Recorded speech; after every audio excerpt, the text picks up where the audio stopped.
So, ladies and gentlemen, I am extremely excited to be filming this today. If you want to follow along with my outline, it will be linked in the description below, as well as on the Zornes Media website. So without further ado, let's jump into it. This is both a pro and a con. The reach is guaranteed, conversions are not. Reach being guaranteed is a good thing because in the world of organic content, we don't have guaranteed reach. You don't know if what you're going to be doing is going to reach 50 people or 5,000 people. With paid advertising, you know I'm going to spend X amount and I'm going to get X amount of people to see my ad. Now that doesn't guarantee that they're going to click on it. It doesn't guarantee they're going to buy your product. It just means they're going to see your ad. That being said, banner blindness is a con. Have you ever seen an ad over and over again to the point where the next time you see it, you just keep scrolling, you don't even bother looking at what it is because you've already seen it and you're not interested? That's what banner blindness is. The people that see your ad get used to it and keep scrolling. Another con, Facebook ads are getting more expensive and paid ads in general are getting more expensive, but that's because they work. Now let's get to a few pros.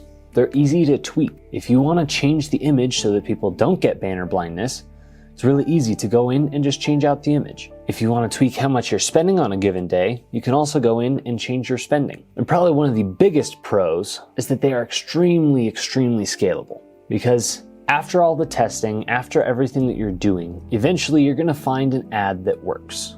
And you're going to know, if I spend $5, I'm going to get a customer. And a customer is worth, let's say, $100. That means that you can spend $5 and get $100 back. So now let me ask you, if you had a magic machine that you could put in $5 and get $100 back, how much money would you put in the machine? Exactly. And the final pro that I came up with, and the best one for you, is they're extremely easy to learn. So let's get into it. So first off, I want to go over some creative rules. Now, I went to school for graphic design and I've also done my fair share of videography and marketing. And here are some of the things that I learned. When you're making any ad, always start with the who. Who is this ad going to? If your answer is my potential customers, that's not specific enough. And that's gonna make your job a whole lot harder in the later steps. So take a minute, figure out who exactly are you trying to reach. And I'm talking like single moms in Michigan looking to lose 20 pounds. Like, I want it to be that specific because the first 5 seconds of your ad are going to be covering who you're talking to and why they should listen. In the example I'm about to give, we are making an ad for independent contractors who are having trouble with their books and they seem to be losing money and they're not sure where the money's coming from. Now in the following 10 seconds, what you want to do is provide enormous amounts of value that they will definitely need. So if you're making an ad to these contractors that are having struggles with their books, maybe offer a quick little course as to how to fix those problems, or offer an expense tracking sheet that they might not have. The goal here is get something that's super low commitment that they won't mind clicking on the ad. If you say, hey, the product costs this much, also you're gonna have to sign a blood oath, but we'll get to that part later, they're probably not gonna wanna click on the ad. But if it's something super low barrier, saying, hey, I have a free tracking spreadsheet for you, if that's something that you'd be interested, click on the link below. Now in the last 5 seconds of the ad, what you want to do is give a call to action. Tell them exactly what you want them to do. Your call to action might be something like this. So if you want to keep as much of your profits as possible, click the link below and download that free spreadsheet. Now, if this is a still image that you're making, you're a little camera shy, no worries. They don't work quite as good as videos in today's age. It's a little bit harder to capture attention, but it is definitely doable. So the main image in your ad should be something that your who recognizes. If you're reaching out to a local business, maybe do a local landmark from the region that you're marketing to.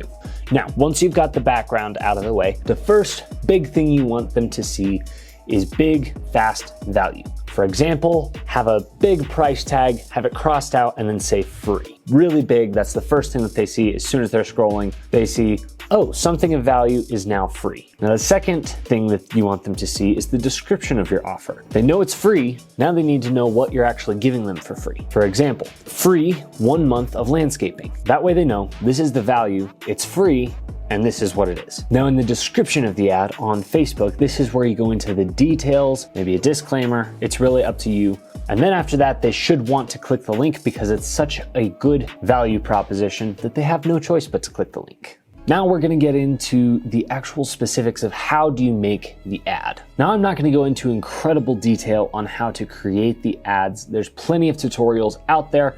I just want to help you guys with the fundamentals. So this part's going to be very brief. If you're tech savvy, this should be no problem. If you're still having troubles with it, feel free to go to the Zornes Media website and book a call, and I will walk you through it totally free. My gift to you for watching this video. So how do you go about creating an ad? After you've got your ad account set up on Facebook, you're going to click Create Ad. Now, I would always recommend automated ads, especially when you're starting out. There's cool features in the other ones, but specifically when you're starting out, start with automated ads. Now, select the goal that your CTA or call to action lines up with. For example, you shouldn't say click the link if they are filling out an on Facebook form, or you shouldn't say click the link if they're supposed to call a number. Make sure that if your video says click a link, there's a link to click. If your video says fill out a form, make sure that there's a form to fill out. Now you upload the creative. You upload the image, the video, whatever you chose. Upload that to Facebook. Now we get into targeting. This is where you tell Facebook who to show your ad to. Rule number 1, be as specific as you can, but no specificer. And here's the reason. If you're trying to target local real estate brokers, you don't necessarily want to say real estate brokers in Colorado that have this level of income that are trying to do this.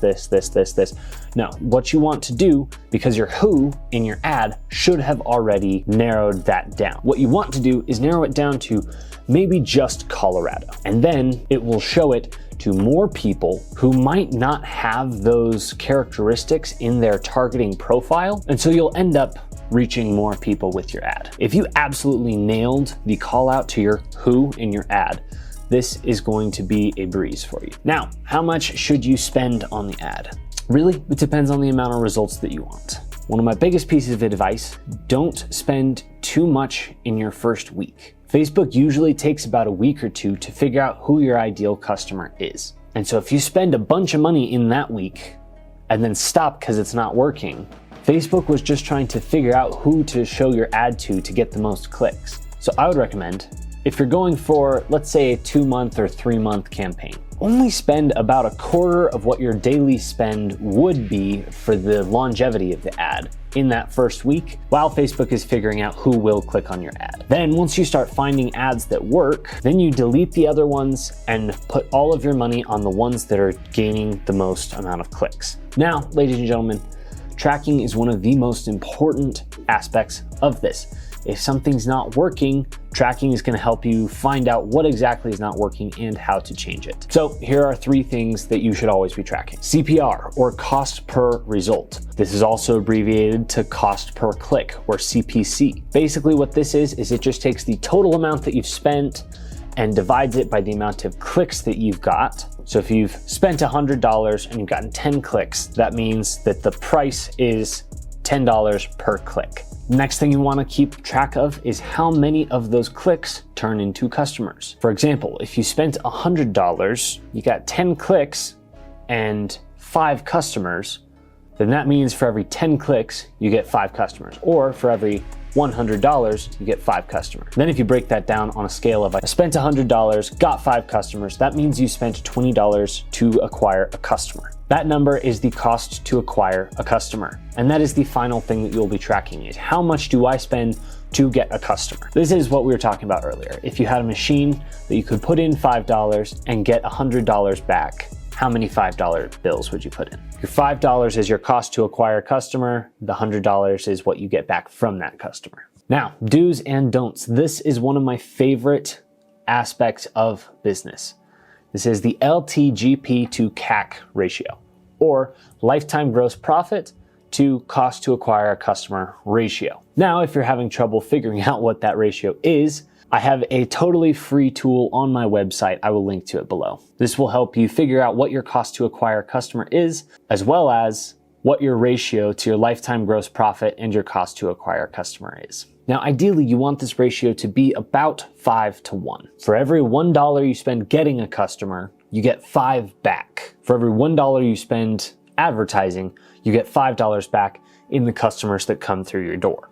So since we're shooting for the 5-to-1 ratio, if your ad spend exceeds 1/5 of your lifetime gross profit per customer, which is how much they make you over their lifetime, if they only buy once, that means that it's just whatever profit you make from that one sale. If they buy an average of 5 times, that means that the total profit from those 5 purchases is their lifetime gross profit. If your ad reaches 1/5 ad spend and you still haven't gotten a client, that is when you can confidently say that is a bad ad and you need to tweak it a little bit. Now, the beauty with paid ads is oftentimes you can just tweak the color of the background, and that might be the only difference. You might have had a white background, but if you change it to a nice yellow or a nice blue, that might be the difference between a 5-to-1 LTGP to CAC ratio and a 20-to-1. Now, one more thing, don't track views or impressions because that is a given. When you're spending money to get a certain amount of views, that is what Facebook is going to provide. You want to be focusing on your cost to acquire a customer, and you want to be focusing on how many people are actually clicking on the ad. The link clicks are where you make your money. So I hope that was helpful for you guys. I know this can be a very complicated subject, so if you want to hop on a quick 30-minute call, I can walk you through this absolutely free as my gift to you for watching this video. Thank you, ladies and gentlemen, for watching, and we'll see you around.